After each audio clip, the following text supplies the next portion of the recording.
welcome to the Fall Resume Workshop. This session is recorded, so yes, I guess. You're on being recorded.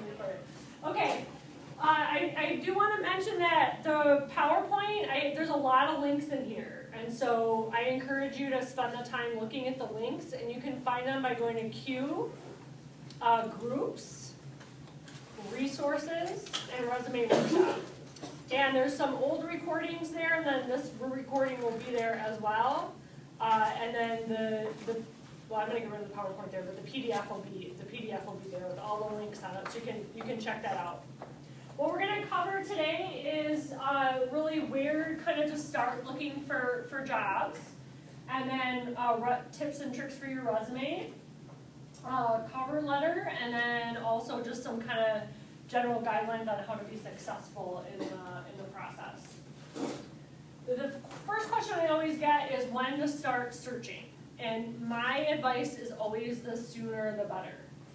Waiting till you're a senior and you're graduating in spring semester is not the time to start searching. The time to start searching, I would recommend start searching as early as sophomore year. Why? Obviously you have 2 more years at least to graduate. The idea is you want to know what's out there, okay? Especially you're at a liberal arts university, which means that the world is your oyster, but that also can be a challenge because it's not that like you're at a technical school or you're at a vocational school where you're going to be an electrician or you're going to be a mechanic or you're going to be X, Y, or Z. You have different possibilities, and you want to know what those are, because if you start to hone in on what those possibilities are, and you start to know what the requirements to be successful in that realm are, you have time to get them. You don't have time to get them senior year, the last semester. Are you following me? So things you may notice that, oh, maybe they want a little bit of programming. Maybe they want examples of communication. So maybe you want to take a communications class. Maybe they want some project management experience. So you could take a project management class in the business school. Those are just examples, but you can't do that senior year. So what I recommend doing is searching early. And you may think, well, those are the kind of jobs I want to get when I graduate, right? So there's really kind of 2 different things to search for. Career goals, and then what can I do while I'm still in school? And a lot of people have the misnomer that I can't work in my profession while I'm still in school. That's absolutely incorrect. You can work in your profession while you're still in school. And one way to do that is with an internship.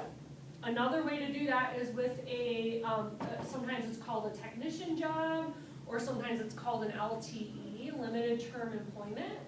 And that can be in the summer, but it could also be during the semester. Now, if it's during the semester, you're more limited on what's here physically in Eau Claire. So I would say, 9 times out of 10, that, related employment, that LTE is going to be in the summer, okay? And so you can actually gain experience while you're here. And guess what? Your competition, which is all your students in this university, all the students at UW-Stevens Point, UW-River Falls, UW-Stout, you're competing with all these people, okay? So you have to know that it is a competitive market out there. And if you sit and do nothing, I guarantee that you're going to struggle when you graduate. And I always say, you're going to end up back in the parents' basement kind of a situation. So my goal is to help you kind of figure out a plan so that you don't have to move back in the basement. So the one really great place to get started is with the joining the jobs lister. So if you haven't done that, go ahead and do that. This is a kind of a list of where to get started. A really good place to get started is the Wisconsin State Cartographer's job website. And one thing that I really like to point out with that is that they have archived jobs. So if you go to this website, and this is not just for GIS people, but there's environmental jobs there, there's land management jobs there, it's broad. And if you go to the jobs link here, you can go to archives. So if you go to current, you're only going to see kind of the most recent ones that have been posted.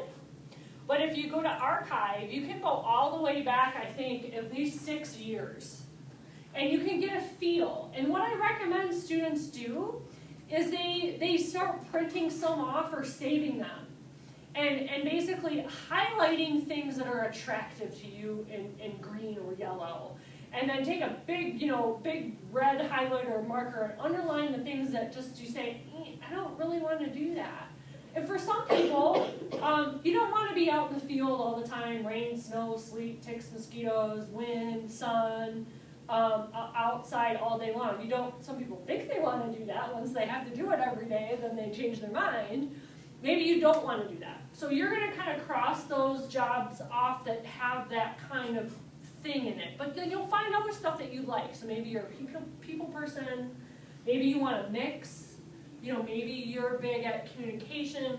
So you got to kind of search through these, and a good way to do this is look at the qualifications, and then also look at the job duties and description portions.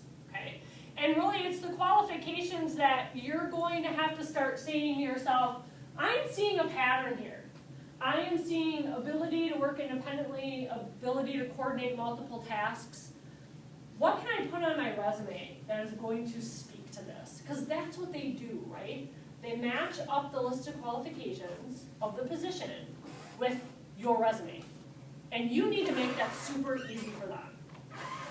Because if they have to do any work, you're gonna go in the B pile or the garbage can, literally. I mean, that's what they do. They just sort them, and sometimes the sorting is done automatically with a computer, and sometimes it's done with an HR person, and sometimes it's done with maybe the actual hiring team who's going to be working with you. So it really just depends. And I can answer questions on which kind is which. So another one, let's get back to this here. Another one, I'm not going to go on it, but there's the same thing for Minnesota. There's the same thing for Illinois. There's the same thing for Michigan. So whatever region you're interested in looking at, then I would encourage you to do that. We do have some stuff on the geography internship page. It's a work in progress, so check back on that. Believe it or not, UW-EC Career Services has a job database, and it's pretty substantial. And it also is populated with a lot of alumni and companies that we have connections with. And so take advantage of that. I can think of a couple examples. Target is one, C.H. Robinson, big companies, and even some smaller companies that we have connections with UW-Eau Claire, and so you may get hits just because it's an alumni company. Get networking right away as soon as you can, and there's some really good places to do that. There's the Wisconsin Land Information Association. They have at least 2 meetings a year. They're always looking for student volunteers. So that's a great way to get started. Oftentimes we carpool and things like that. So you don't even have to be ready to give a presentation. But usually you'll just work a couple hours at the conference, and then you'll get free registration, and then you can start meeting people. And you can go to the presentations for free and start that process of filtering.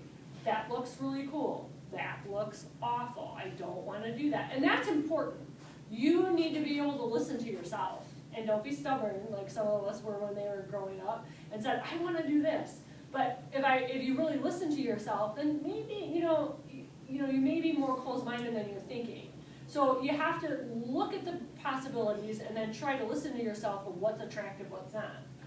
Another example is ASPRS, is the American Society for Photogrammetry and Remote Sensing. But they have a West Lakes, they have a regional chapter of that. And they have events at local universities. They just had one here last spring. We had a ton of students volunteer for that. Another really good example is if you're interested in something like unmanned aerial systems, there's a Heartland chapter. And they had a conference, so this is American Unmanned Vehicle Society International, I don't remember exactly what it stands for, but this is the Wisconsin Heartland chapter. And companies that hire students like you are part of this chapter. So this is a great way. Join the chapter as a student. Okay, join WLAA as a student. Join ASPRS as a student. Go to the meeting if you can. You're going to meet people. You're going to start meeting people. You're going to start the networking. And if you're a geologist, there's things like this that are in your world as well. So that's getting on that path really is super, super helpful. And it doesn't have to take a lot of time either, necessarily. So job websites, I'll show you a bunch of those, as well as career resources. So these are these are resources for more broadly if you're interested in trying to figure out, what do I want to do after you leave UW-Eau Claire? And one of them is, the first two are from the U.S. Department of Labor. And the first one is a database of different occupations. So you could type in, I know we have some geologists in the room, so I'm going to type in hydrologist. And what this does is it gives you the job title. So this is the technical government job title, okay? And it gives you whether or not it is green, which means it could be related to the environment and sustainability. And then it has a sunshine, if that means that there's a bright outlook, there's growing jobs in that area, okay? So the more you're aware of the different opportunities while you're still here, the more likely it is that you'll be successful in pursuing them when you leave. So let's just click on this one, Water Resource Specialist. This is going to tell you exactly what you're going to be doing, performing hydrologic, hydraulic, or water quality modeling. Develop plans to protect watershed health. Develop strategies for watershed operations. What are the kinds of tools being used? Commercial fishing nets, nitrogen analyzers, two-way radios. Okay, so this is giving you an indication you're going to be outside a little bit, okay? But you're also going to have lab time, so this could be a good mix for someone who likes to be out in the environment, but also likes to use data. And these are the technologies. So for databases, spreadsheets, analytical software. Okay, if I'm a sophomore and I know this is interesting to me, then I'm going to make sure I beef up on my Excel skills, that I get some experience with a statistical package. And if my major doesn't offer that in my core, I can go over to the business college or over to geography or over to a different department and take a class in that, okay? So, you know, you're left in this world of all these choices. And if you just make them random, then that's not a good plan. You want to have some direction and think of every choice that you make building towards having this package when you graduate. Okay, that's really, and that's only up to you. We can't do that. You have to be the one to do that. So there's skills for each one of these and abilities. And the reason I'm showing you this is because when you're developing your resume, you want to make sure you're speaking to these things, right? You want to be thinking of, what do I have that speaks to those individual skill sets? So this is a great resource. You could do the same thing. You can type in GIS, and you'll get, you know, a ton of those. You can type in biologist, and you'll get some of those as well. So there's lots of different. And if you're in the physical sciences and you're trying to decide, this is a great way to help you make that decision. Okay, then there's another one, and this one is the Bureau of Labor Statistics Occupational Handbook.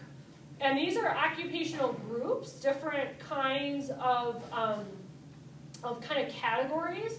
And so you can look through these as well. And they start out really broad, but then they get narrower, and you can do things like search keywords as here, and you'll actually get the geographer's occupational handbook. That's going to give you the specific resources for geographers. So what do they do? What level is required? What are the number of jobs? What's the outlook? So the growth in geography is 29%, which is much higher than most fields right now, mostly because of geospatial technology. Work environment, what do they do? This is a summary of all the different kinds. So you get the point. There's a lot of actual pretty good resources out there. Here's some job websites. I'm not going to click on all of these for you. The top two I already kind of mentioned. One that I do want to highlight is called, I think it's this one. Yeah, because this one you can browse via map.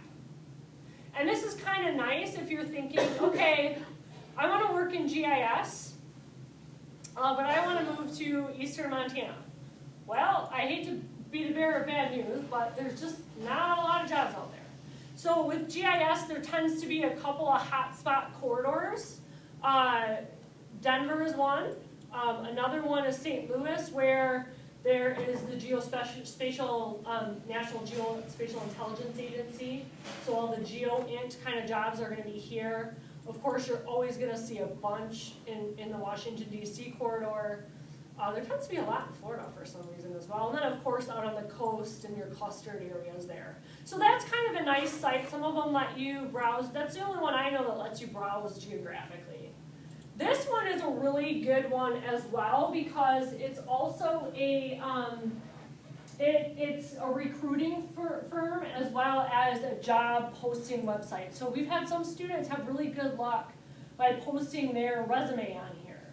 And then they were even contacted while they were students for LTE work. LTE work in the cities, for example. So if a firm gets a big photogrammetry or GIS or cartography job, they need a quick hire for, say, just the summer. They may look to the they may search the resume pool within 90 miles and see if they find anyone. So this is, and the other thing that's nice about this is you can go and look at other people's resumes. So you can kind of look at your competition from other schools and get an idea of what's out there. Let's see. The other one that I wanted to show you, this earthworks job is great for geologists and biologists because they have all of basically all the seismic stuff, planetary stuff, environmental sciences, engineering, and then oil and gas. So earthworks jobs is a really good one for more on the physical side. This is the USA, so if you want to work for the federal government, then you can, that link is, it's stuck to Esri. I don't know what happened to it, but it's just usajobs.gov. And you can go to that link, and that's if you want to work for USGS, BLM, National Forest Service. Those kind of jobs are not going to be posted on the other job listservs. They're only going to be posted on usajobs.gov. There are a lot of summer opportunities on that website for students who maybe want to go work for the National Park Service or the Forest Service during the summer. So I would definitely check that one out. Then you can broadly go to some of these broad, just overall job websites. So Simply Hired is a new one that I actually found quite a bit of GIS jobs on. You just have to learn how to search your keywords. So you can search GIS, and it automatically defaults to Eau Claire, so you're going to want to change that. And you can just search GIS, and it's going to give you all the jobs. And cities with a lot of jobs is going to show up here. So the key is, if you type in, for example, physical, or let's just do this, human geographer, you're probably not going to come up with, and this has ended up back at, you're probably not going to come out with anything really specific to human geography because that's not a word used by the industry. So you've got to kind of find the buzzwords that are important in your field, and things like, for example, analyst and geography. Okay, that probably, that one's not going to give me anything either. Oh, because it keeps going to Eau Claire. Another good example is if you type in environmental technician. Technician is that entry-level job. You're going to find lots of environmental technician jobs. And you can start to see, air specialist. And you can start to see the kind of companies that are hiring. So again, the more you search, the better off you're going to be. Okay. Well, let's get down to the meat of why you're here, which is resumes. Any questions about that stuff before we move on? Okay.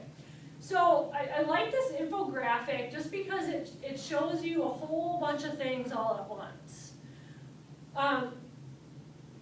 They look very quickly at your resumes. So that means that within, what does it say, within a second after a job is posted, they get 200 resumes, if it's posted on one of these big sites. So, you know, if I were starting out, I would recommend using the regional sites. I think those are going to be a lot better for you. Those will help you identify the kind of firms that you want to work for. Okay. Ayers Associates, really good example. Environmental engineering firm located here in Eau Claire, also has geospatial division in Madison. I would go to their website and look what positions are open. So, you know, you want to use all the resources available to you. They are going to type in your name. If they're interested, if you get past the first, and that's my job today, is to kind of help you, get past that first cut. Spelling and grammar issues, you're going to get tossed in the pile right away, tossed out. You have an inappropriate email address at the top, or you're missing contact information, out right away. Okay, so you can get thrown out. 88% job rejection rate if you have a photo on your CV. 76% of CV is ignored if your address is unprofessional. If you get into this, if you make it past that first cut and you're in the stack, they're going to go to Google and they're going to type in your name. And the first thing that's going to pop up is your Facebook profile. And to be honest with you, it is a small world. You don't know who your aunt knows. You don't know who your cousin knows. You probably have so many friends on Facebook, you don't even know who the hell half of them are anymore, right? You will, if you have your profile set to friends of friends, someone will see it if they are searching for you. It is almost guaranteed, okay? You don't know who everybody knows. And so clean it up. I mean, that's, you know, I hire students all the time for help around the house and babysitting and stuff like that. That's the first thing I do, is I go to Facebook. And trust me, someone I know knows them. And I can see and if I see certain things, I say, I don't want that person having access to my house and my children and my dogs. No way. I don't even consider it, okay? So you have to realize that you have an internet presence and you need to manage it effectively, okay? So those are some things to really consider. So what helps with a resume? Now, we can think of this as getting an internship. So let's just say your entry-level thing. You're just trying to get that first thing on your resume. Or you can think of it as trying to get that job after you graduate, okay? I would say that this list goes towards both, okay? Don't freak out and think that you're not going to get an internship because you haven't already had one, or you haven't had any of these things on the list. You've got to start somewhere, okay? And I'm going to show you some resumes that are kind of in different stages, so you have an idea of, you know, what does that first resume look like versus the resume, you know, when you're a junior and you're looking for an internship versus what a resume look like by the time you're a senior, okay? So internships really help. If you can get an internship by the time you graduate, you absolutely should, okay? We have a couple different kinds of internships available. There's internships for credit that generally are non-paid, and they tend to be a little bit less competitive. And that's a good way to get your foot in the door, okay? If you have nothing, I always use the example of one of our students who, you know, he came to me with his resume, and all he did his whole undergraduate career was work at a cheese factory. And, you know, working at a cheese factory is great. I understand he made money, he's this local hometown cheese factory, he likes cheese. I get it, right? I get it, okay? There's just not much I can say about that, right? There isn't. I mean, there's some transferable skills, and I'll show you what transferable skills are in a second. Yeah, I can show up on time. I can follow a recipe, okay? You know, I can sweep a floor, but there's just not a whole lot there. So what you want to be thinking of is what kind of experiences can I do in the summer besides serving beer at the golf course You know, that, yes, okay, I can deal with drunk idiots really well, I can make change super fast. Yeah, some of that is good, but also, you know, you want to be thinking about what can I build that will help me make my case. And so it doesn't necessarily have to be called an internship. It could be one of those summer LTEs. Okay, it could be one of those summer employment that are actual jobs that are just for the summer that maybe not be called an internship. Okay, so there's the unpaid for credit internships. Then there's also rarely we do unpaid and not for credit, but you've got to have a pretty solid track record for us to know that you're actually going to complete the work when you're not being graded, and also when you're not, you know, when you're not getting paid. So that's pretty rare. And then a lot of the internships are actually competitive and paid. So you apply for them, they select from the pool.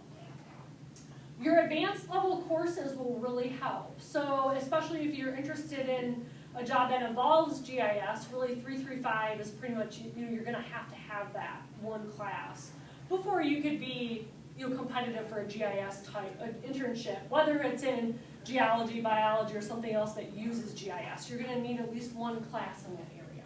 Okay. If you can do undergraduate research with faculty, that's an awesome way to get experience on your resume, especially kind of early on. Also, capstone experiences really help. Also, I know of a couple biology students go to field research stations and volunteer to do work in the summer. That's another good example. Esri courses. So Esri has online courses that you can complete and get a certificate when you're done. And that also really helps because it demonstrates that you have a more defined skill set in addition to your coursework. So the goal here is to find things that go beyond just the individual courses that you're taking, right? And create this bigger picture.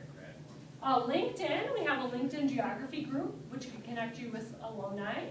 And that's a good thing to join. It's also really nice because when they do search your name, they're going to find LinkedIn, your LinkedIn profile, and then they'll also see Facebook. So they're going to be more likely to click on LinkedIn.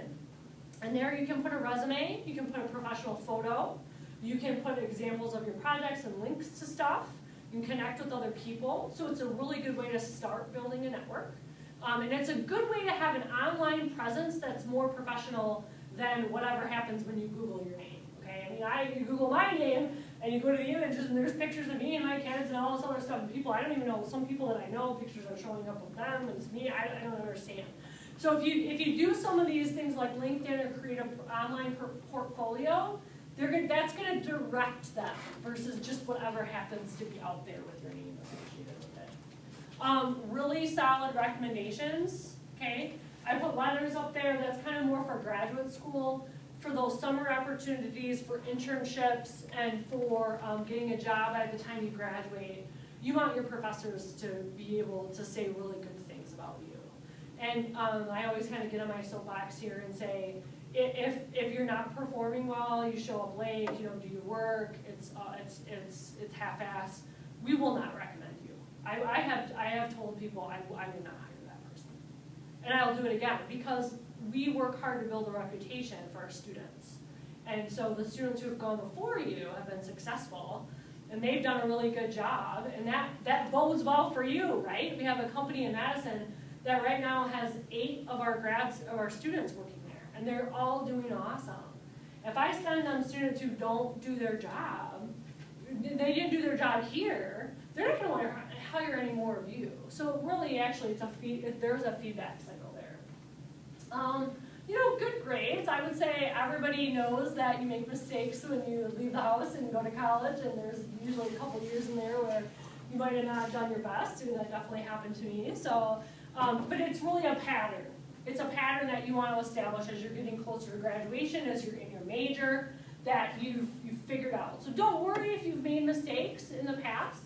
The idea is that you're building up to something. So a lot of people will just put their GPA in their major. That's a really good way to say, some of those liberal ed courses, gen ed courses, not so hot. I didn't know what my major was at first, but I got it figured out. I'm on the right path now, and that's fine. Those transferable skills, and I'll give you a couple lists of those. So things that you maybe did at the golf course or the cheese factory, or if you're, managing a summer camp or something like that, that are skill sets that you've built at other things that you can transfer to the job. And then an online portfolio, like I said, is also really super helpful. These are just a list of what employers are looking for. So any of those jobs that you say you work at the front desk at Davies, or you're doing something else, use these words in the description of that job that you have on your resume. So do you see what you're doing? You're going to look at the job ad, highlight the key things that you have.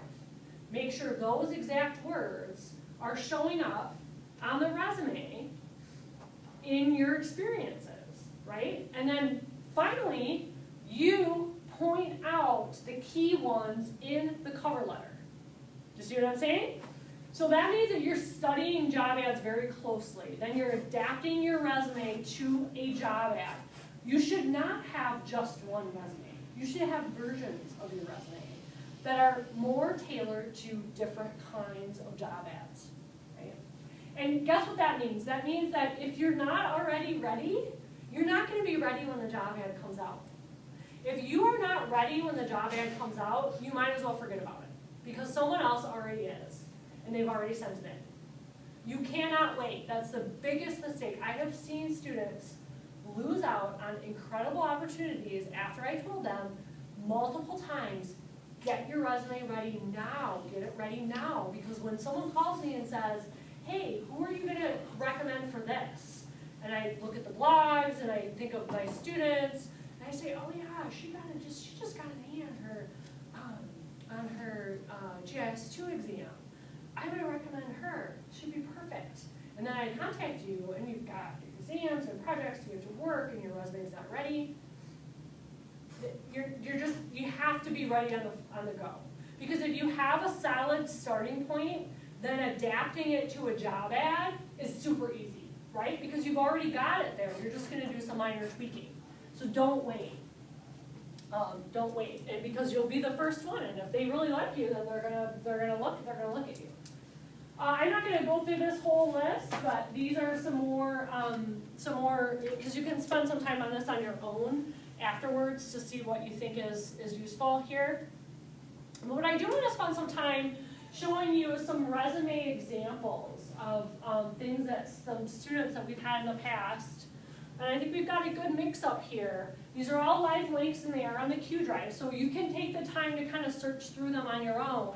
I used to print off examples and stuff, but I just think it's better for you to go and see real students. So this is April, and she was a geology major who graduated last year, and she did the GIS geospatial certificate with an emphasis in GIS. And in GIS 3, I require you to do this as a part of the class assignment. These students are using Weebly, which is a free online website that is very easy to use.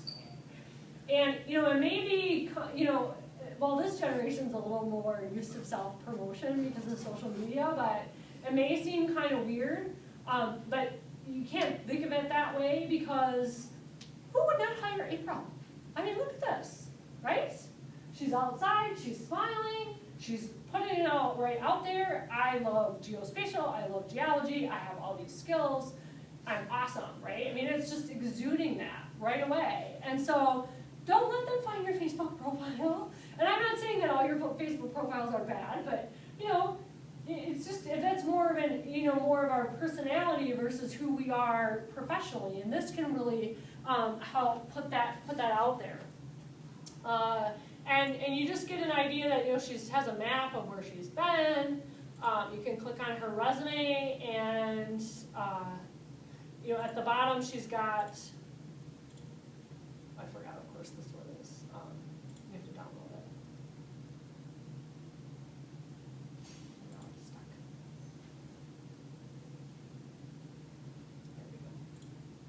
course I picked the one that she wasn't. So I would put a PDF on there. That's a good. So what are the pieces and parts of a resume? Well, for sure, you're always going to want to have your education, obviously. And at your stage of the game, I would say education probably, well, first of all, obviously at the top, you always want to have your contact info. And then you want to have your educational information. And stuff that's important here, BS versus a BA, comprehensive, non-comprehensive, liberal arts, major, minor. You can put your GPA. I generally only recommend putting your GPA if your GPA is above a 3.0. If your GPA is below a 3.0, let them figure that out on their own if they want to ask you, okay? So, and again, you could just put your major GPA, and that helps as well. And then put an expected graduation date on there so that people know when you're expecting to graduate. She's got a relevant course work section there. She's already had some experience, so that section is a little bit shorter. If you're a sophomore or a junior and you don't have a lot of relevant experience, then I would flush that out quite a bit more significantly. And I'm going to show you an example of that in just a second. So there's the education, and a lot of people make that relevant coursework its own section.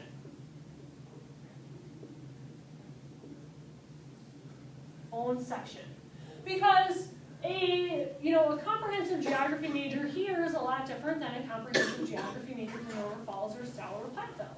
So you want to really highlight what are the courses that you've taken and what are the kinds of skills that you've learned in those courses, okay? And April's chosen to highlight individual skills. That's fine as well. I would say that's probably a little bit less common. Generally, that's weaved into the other sections, okay? A lot of students always ask, how many pages? I always say not more than 2 pages. And you really want, if you can get it to 1 page, then I would say that probably is better early on in your career. But sometimes you do have some other stuff that you want to mention. I don't think there's anything wrong with 2 pages. Then she's got work experience and relevant experience. Okay.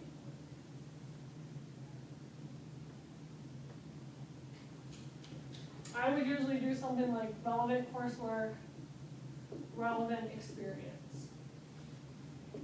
And this is actually my preferred order. 1, 2, 3, and 4. Okay. The only time I would probably switch 3 and 4 is if you've had an internship within your field.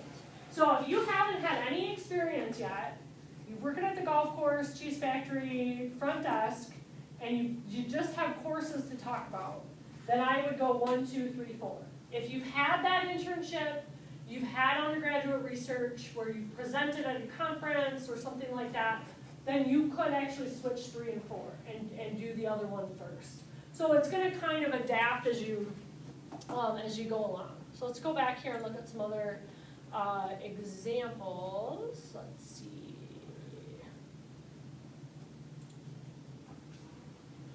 This is Nick. He was a geography major. He's just got a little short description of himself there. And he's got, under geospatial coursework, he's got all of his blogs there. So this is another nice thing, is that as you're adding your experiences, you can just hot link these right here.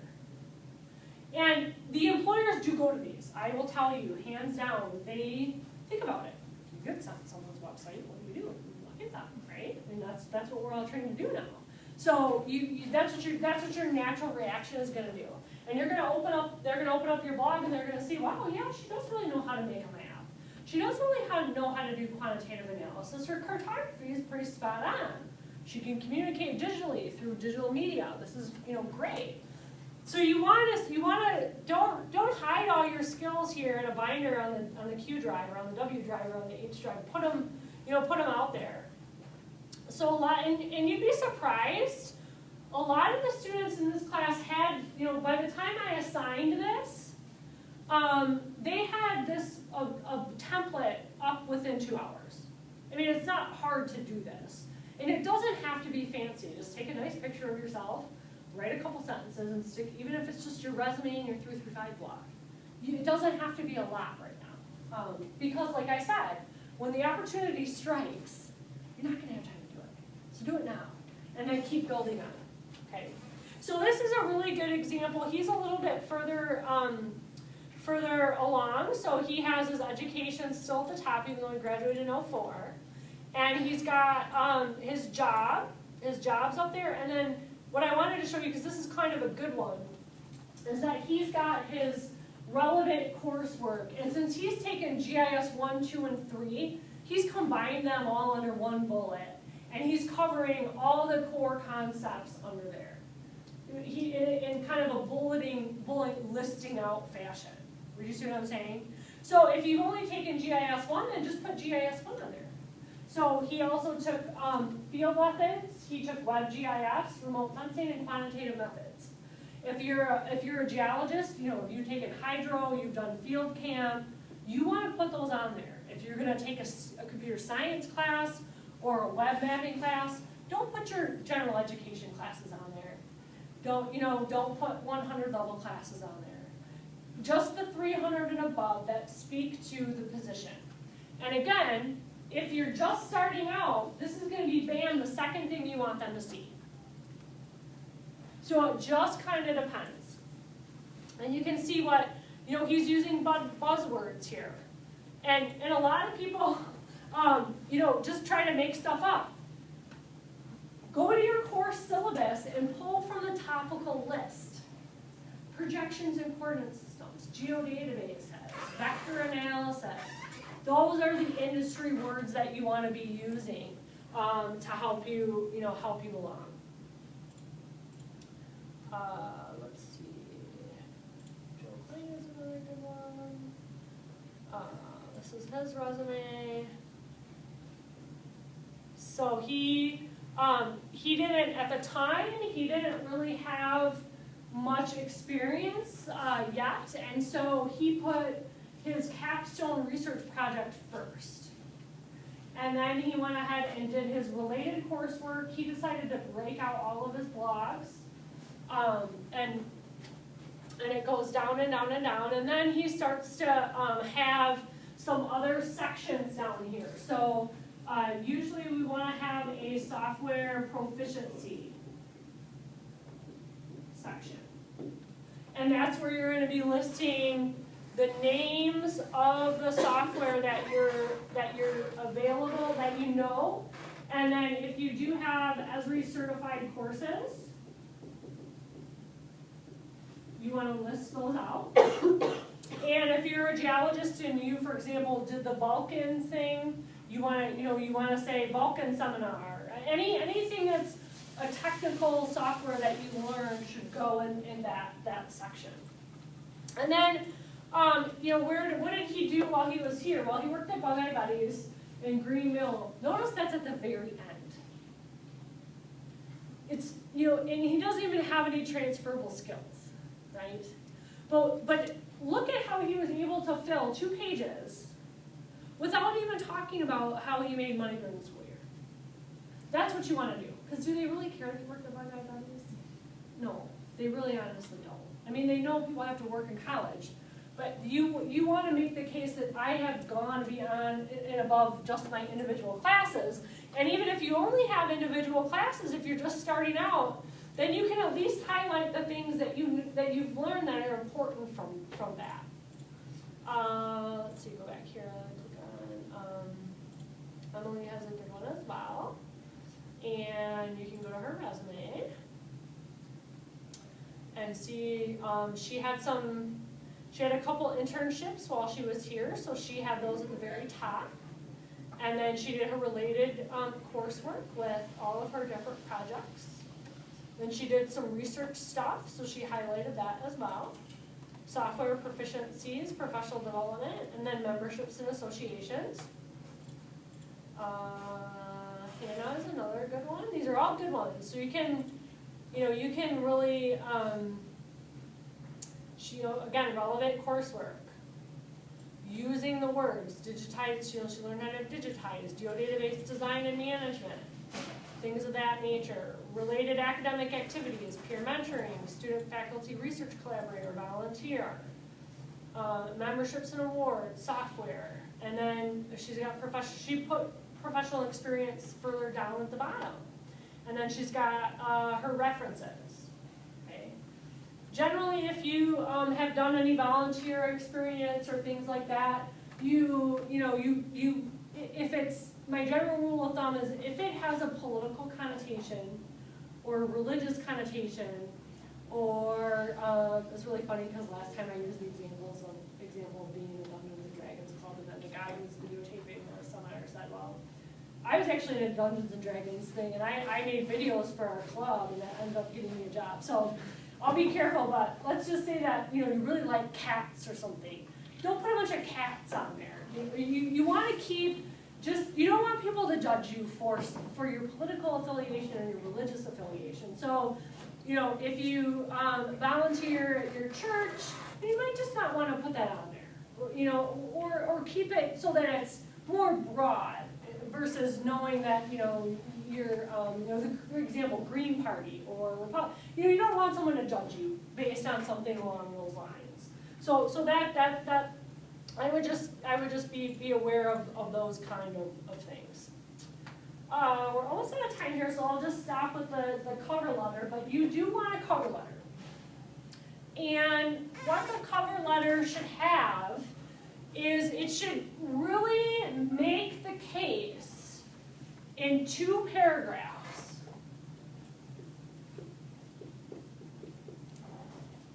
First one is going to be an introduction to you, and the second one is going to be a highlight something that's on your resume and your existing experiences, or something unique about you that translates to how you are the best person for that particular job. Okay? Example, it's a GIS technician. Well, I'm the best person because I learned all these things already. You can see them in my blog post. And here's an example where I challenged myself, I learned something new, I applied it in a different way. And it shouldn't be long, right? 3 to 5 sentence paragraphs, and then a closing salutation and thank you notes, okay? And really, it's all about how you match the job description and how you will fit into their organization. A lot of this is really about matching personalities in addition to the skill set. So people skills is really important as well.